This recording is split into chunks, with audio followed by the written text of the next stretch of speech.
Hello and welcome to The Straight Line. August 5, 2019. The date has got etched in the history of Jammu and Kashmir, and now once again we are approaching August 5. And what has changed in the span of 1 year since the decision was taken to turn Jammu and Kashmir into a union territory? To talk about it, I have with me the Lieutenant Governor of Jammu and Kashmir, Mr. Girish Chandra Murmu. Mr. Murmu, welcome to The Straight Line. Thank you. Mr. Murmu, you assumed office as the Lieutenant Governor of Jammu and Kashmir on October 31st, 2019. So how has been the stay so far, and what is your perception about the people of Jammu and Kashmir now that you have been here for over 8 months?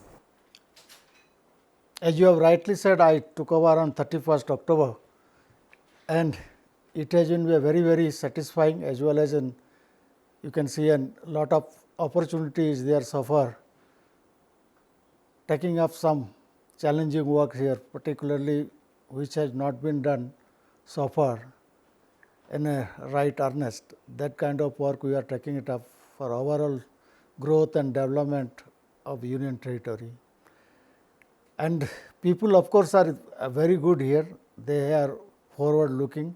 Youth are very competent and intelligent. Only they wanted some kind of a channelization of their energies and to mainstreaming them, so that in the activities of the state they should participate and they should build their future and contribute to the society for overall growth and development of the Union Territory. Hartals, bunds, stone pelting, there have been none ever since you assumed office. So how have you made that possible, especially in Kashmir Valley, which is considered quite a volatile region? As I said, inherently people are good. They are well-meaning, they are aspirational, they would like to see that overall growth and development take place, opportunities created, and they should participate in every walks of life. So they have been waiting for this kind of situation to come. Fortunately, now it is a new dawn, a new way forward. So they have lot of expectation, and that's why they have not been misled by the propaganda earlier, under which they were very open, they were well led. Right now they are in that phase where they have lot of expectation, and we are trying to meet up with their expectations. Even the separatists have lost their constituency, and the mainstream political parties are coming to terms with the post-Article 370 Jammu and Kashmir, and they know that they would not be able to preach secession to the younger generations of Jammu and Kashmir. So how do you see that in the long run? I feel that secessionist or the separatist, that steam has gone out long back. It was just surviving somewhere here and there, but people were tired of that. In spite of 370, there were almost 350 union laws were applicable earlier also. After the abrogation of 370, only 170 more have been implemented. There are almost 890 union laws, which out of that only 350 already implemented, 370 are irrelevant for Jammu and Kashmir. Only 170 odds are we have been brought in, which are people friendly, that is for the good of the people. So people understand that this temporary provision was creating a barrier, nothing else. It was depriving the opportunity, nothing else was there. So they are those people, those are intelligent people, they have understood this thing. So that's how this kind of separatist sentiment, which was earlier whipped up, was not getting any coinage right now. Most of the terrorist commanders have been eliminated in the last 8 months that you have been here. The terror modules have been, they are basically on their knees at this point. How have you managed to have 110% coordination between the forces under unified command? First of all, let me tell you, this is the people themselves. As you said, that people were waiting for this opportunity. The first, I will start with the recruitment. Fresh recruitment is down by 50%. No fresh recruitments are taking place. Very slow moving this is happening. That is the contribution of the people themselves. The youth themselves are disenchanted. They are not coming forward. Number one. Number two, there is a complete synergy among the forces, and they are identifying this kind of people and also giving them a chance to surrender. Apart from whatever neutralization has taken place, more than 22 persons have been arrested. They were given time to surrender. So, that is perhaps media does not know that whatever been eliminated or neutralized, there are 22 plus people have already been taken, and they will be lawfully tried, and they may be mainstreamed also. So, this kind of things has happened. This is what is a blow to the forces within and across the border, because now they are not getting this kind of recruits, and that is the thing. And also as you said, the commanders also are getting identified, and this is a great achievement of the forces, and this is a complete unified command people are doing. That is the great thing on the ground. When it comes to COVID-19, Jammu and Kashmir is number one in terms of testing. The death rate in Jammu and Kashmir for COVID-19 is much lower as compared to other states and union territories. So how have you managed to achieve this, especially in Jammu and Kashmir, where discipline in the government sector remains a major issue? People are disciplined. I can say that the people in all walks of life, all religions, they cooperated very well. Initially, we appealed to all the religious leaders, and you can see most of the places prayers are not taking place, and that is the unique thing what has happened. Even we have cancelled the yatras like this Mata Vaishno Devi, that shrine. Almost 1 crore people come every year. This time we have March 18 onwards, we have closed that one. Initial days also we had started screening and testing people whosoever were coming via road or rail or what by air. That we started to quarantine them in the beginning itself. So, initially that contact and travelers, that was minimized, number one. Number two, we started in one Arogya Nidhi survey, that 100% household we have surveyed, and we have found out how many are comorbid, how many are old, how many have that kind of ILI or SARS kind of and symptoms. And we started targeted testing of those people, particularly the pregnant ladies, comorbids and old age people. And we tried to see that those who are vulnerable to death, that is why the death is minimum. Our per million testing is high, very high. In fact, we were number one in one point of time, but still we are maintaining some position in the 1, 2, 3 in the national level. At the same time, we upgraded our facilities in between. We procured all these equipments, including ventilators, PPE kits and medicines, whatever required. So, that give us lot of time and to address the situation very well. Is there any possibility of another lockdown happening? No. We will be doing only selective hotspot, little bit of restrictions, because this pandemic is there all over there, because we will have to balance between the economic activities and the corona control mechanism. So, we cannot do that kind of lockdown. Lockdown helped us creating the infrastructure and delaying the things, but now we will have to face the thing head on. But definitely I would appeal the people, and I have already appealed the people to maintain that kind of self hygiene and these disciplines that we have already announced and appealed to them. But at the same time, only in the public places we will try to restrict so that social distancing norm are maintained and some kind of discipline is maintained, so that the spread is controlled. Some people are still saying that we do not have enough beds, enough ventilators or adequate staff. So what is the position right now, and what would you like to tell all those alarmists? We have adequate number of facilities, even the ventilators we have. We are now getting more than 700 ventilators. Even local startups, I think today the Islamic University, the Vice Chancellor had come, they have developed and low cost ventilators. They have already applied for licensing. This kind of now entrepreneurs have come up. So, I do not think that is a problem. Problem is that now this is a contagious kind of a disease. It spreads from many sources. If people maintain the discipline, I think there will be no problem. Will you please share the mechanism that you adopted for finding the officers best suited for this job, and how did you manage to keep an eye over their working? I feel everybody has a potential. All officers, you will have to properly place them. So we have all the corona warriors. It is in the medical fraternity. We have Anganwadi workers. We have ASA workers. We have all been trained. There are thousands of them have been already trained, and because of that, their proper level they are being utilized. And as I said, I feel everybody has usefulness. Only thing is that proper placement is required.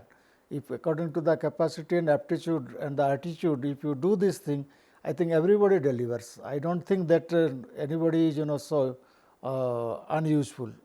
Maybe there is a degree difference, but everybody is useful.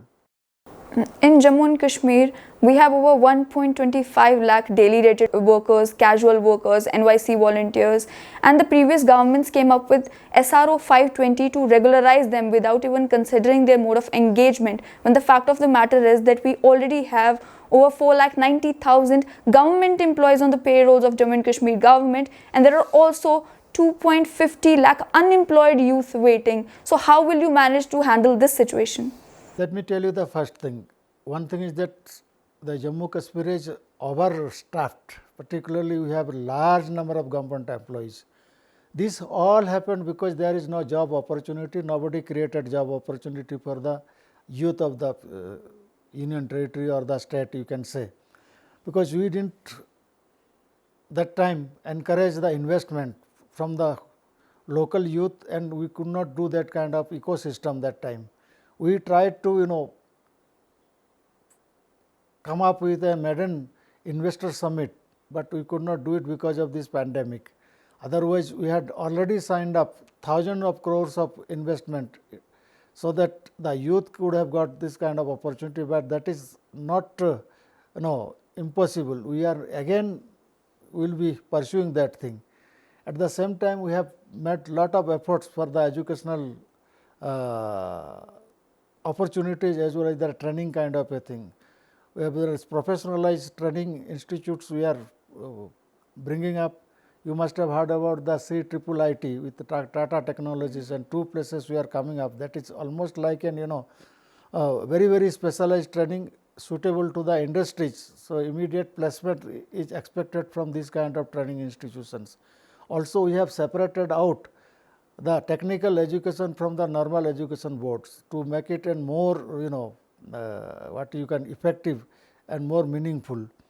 At the same time, as you have said that, as you must have seen that SRO 202 we have abolished. Now we have brought almost, I think in that more than 6,000 employees are there,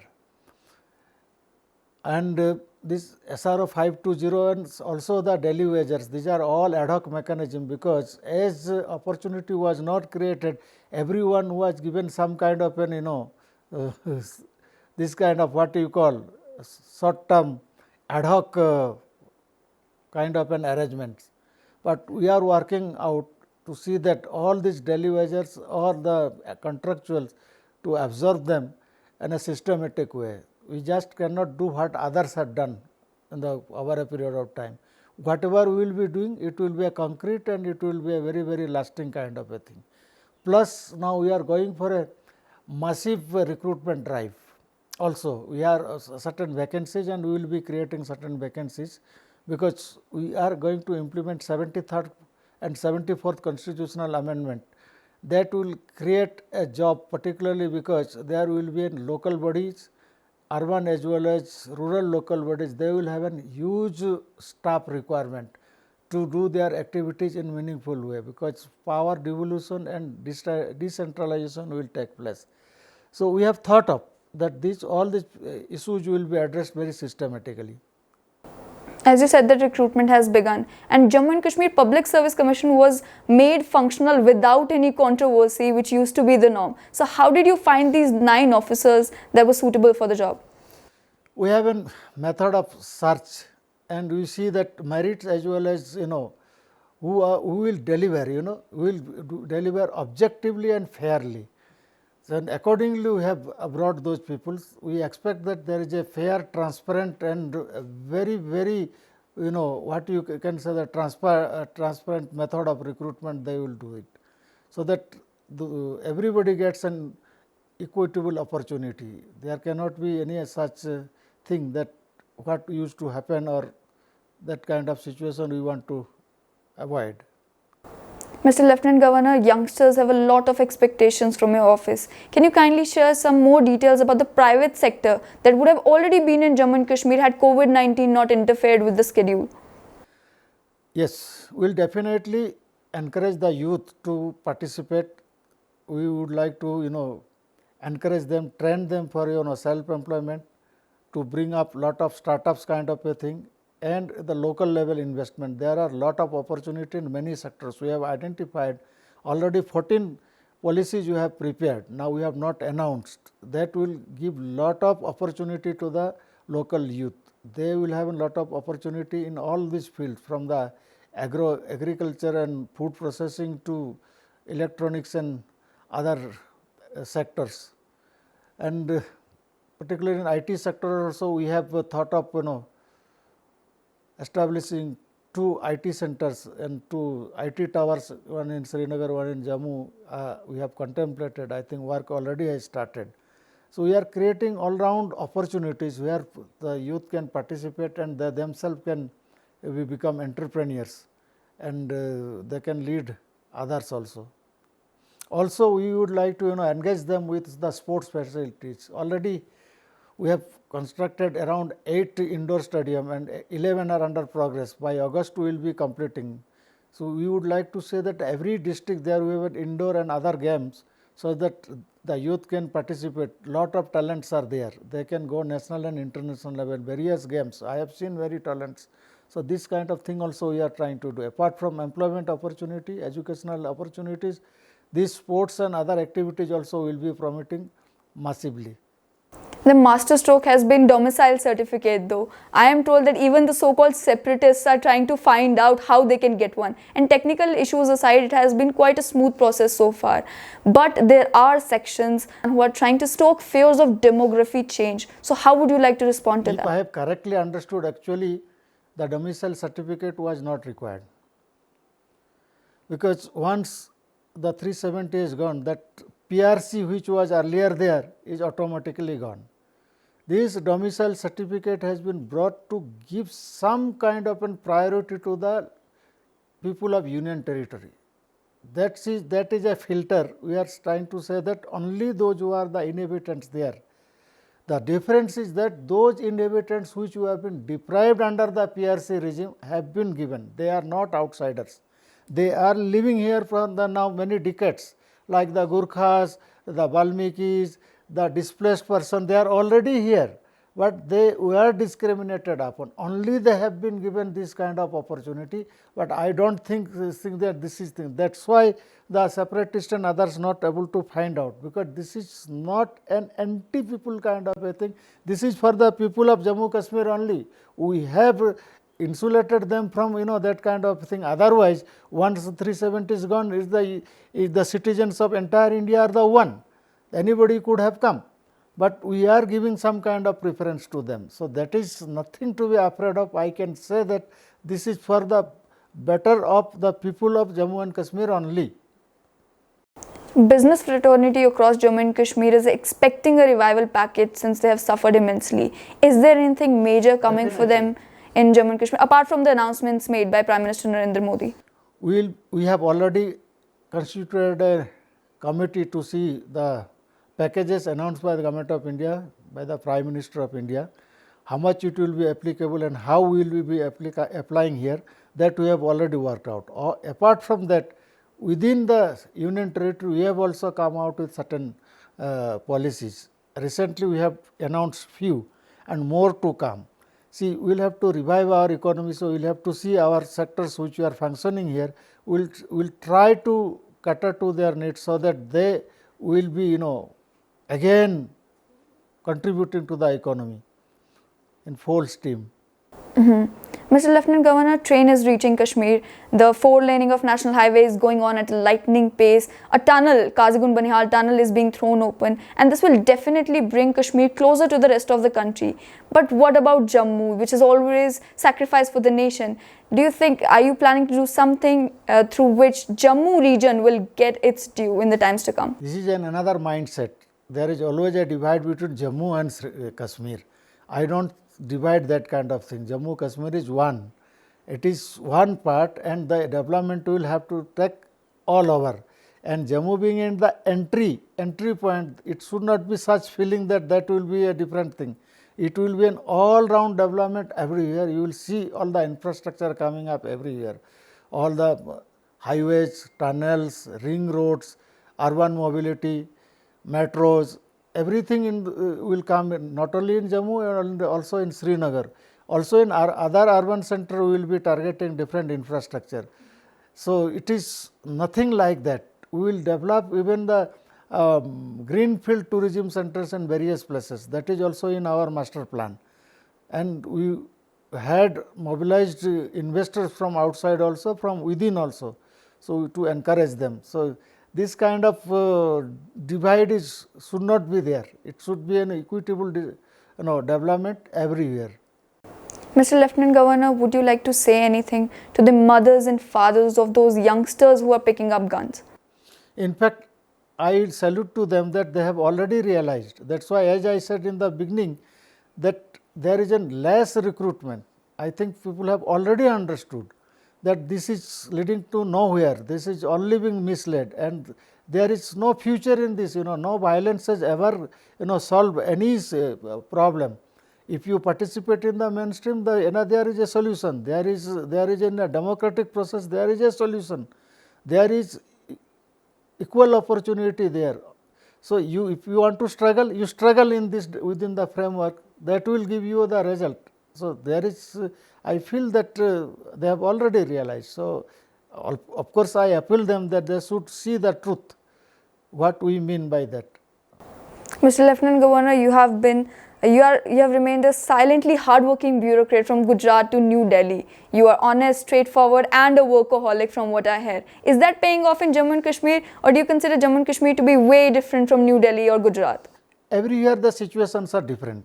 Definitely different challenging assignments were there, but this is, I see, not merely a challenge. I see it as an opportunity to do something. I see the inherent strength here among the people and the environment, also in the natural wealth here. To all the resources, if will be properly channelized, it is human resource as well as the material resources, I think wonders can take place. And as I say that I am definitely always thinking in this term to create something and do something to the best of my capacity and knowledge. So I always take the people along and the system along, so that all resources are channelized for this kind of common good. So I feel that if God willing, will see that there will be a sea change here. Lastly, you are in Jammu and Kashmir, paradise on earth, abode of revered Muslim saints and Sufis. The cave of Baba Barfani is here. Shri Mata Vaishno Devi is here. Do you get time to relax, enjoy the beauty and enjoy the blessings, or is it always hectic? As you said, they said that it is in heaven on the earth. So definitely it has all scenic beauty, all the history, and you have very rich past. We want to the glorious past to revive, and that kind of situation to again come and prosperity to come. And in that I get relaxed when I do the work. Thank you so much, Mr. Lieutenant Governor, for giving us time. It has been a pleasure talking to you. Thank you.